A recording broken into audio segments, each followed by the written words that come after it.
de vigilance, orange, où le risque portait surtout sur les personnes les plus vulnérables. Et dans la situation dans laquelle nous sommes maintenant, c'est-à-dire en rouge, c'est l'ensemble des personnes, quel que soit leur état de santé, quel que soit leur âge, qui sont potentiellement vulnérables. Donc les mesures sont des mesures assez larges. C'est la confirmation de mesures qu'on a déjà prises. Le directeur général de l'ARS a informé l'ensemble des établissements hospitaliers, des EHPAD sur la situation et de prendre le maximum de précautions pour éviter que les personnes ne soient exposées trop à la chaleur. Ça veut donc dire un certain nombre de choses, notamment la nécessité de toujours boire, d'être le plus au frais possible. Alors aujourd'hui, ça va au-delà. À partir de demain, 10 heures, puisque l'alerte commence demain à 10 heures, même si aujourd'hui, nous savons qu'elle aura lieu. Alors ça signifie qu'il va y avoir des conséquences d'abord pour les écoles. Le recteur a lancé un message pour les départements de Vaucluse et pour le département des Bouches-du-Rhône pour dire que, sauf arrêté préfectoral, il n'y en aura pas, sauf arrêté municipal, les écoles seront ouvertes. Néanmoins, il est recommandé aux parents de ne pas envoyer leurs enfants en classe.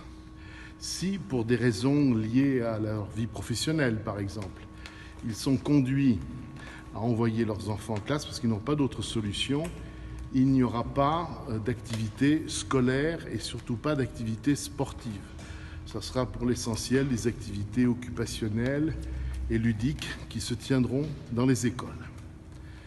J'ai eu personnellement le maire de Marseille au téléphone à plusieurs reprises et le maire de Marseille m'a indiqué que naturellement, pour ce qui concerne Marseille, je suppose que ce sera le cas des autres villes, le maire de Marseille garantit que les enfants pourront être accueillis dans les cantines, bien sûr, pour le déjeuner. Alors par ailleurs, nous sommes amenés à interdire toutes les manifestations sportives qui sont déclarées parce qu'il y a un risque pour toutes les personnes qui s'adonnent à ces manifestations. Et donc, c'est une décision qui va être notifiée à l'ensemble des organisateurs et aux fédérations sportives par la direction départementale de la cohésion sociale. Et qui aura effet de quelle date à quelle date? Alors, qui aura effet? Alors, pour l'instant, j'aurais dû commencer par là. L'alerte, c'est à partir de demain, 10 heures, au minimum jusqu'à samedi, 6 heures. Pardon ? 18 heures 6 heures. Oui, on raisonne sur 24 heures.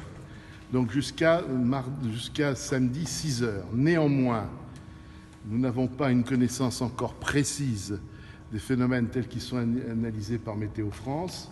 Et il est possible que ça se poursuive au-delà. Mais ce n'est pas sûr.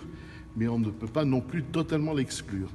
Alors, si c'était le cas, bien entendu, le directeur général de l'ARS et moi-même, nous serions amenés à nouveau à communiquer devant vous pour dire si ou non le dispositif est pérennisé, alerte rouge, soit si on revient à l'alerte orange, qui, elle, implique des décisions différentes, de même nature, mais portant sur une partie moins large de la population. Est-ce qu'il y a un renfort des équipes dans les hôpitaux ou même dans des équipes de pompiers? Écoute, c'est à toi de... Alors, il n'y a pas de renfort particulier. On ne peut pas, dans les délais que nous avons, créer des postes supplémentaires chez les sapeurs-pompiers.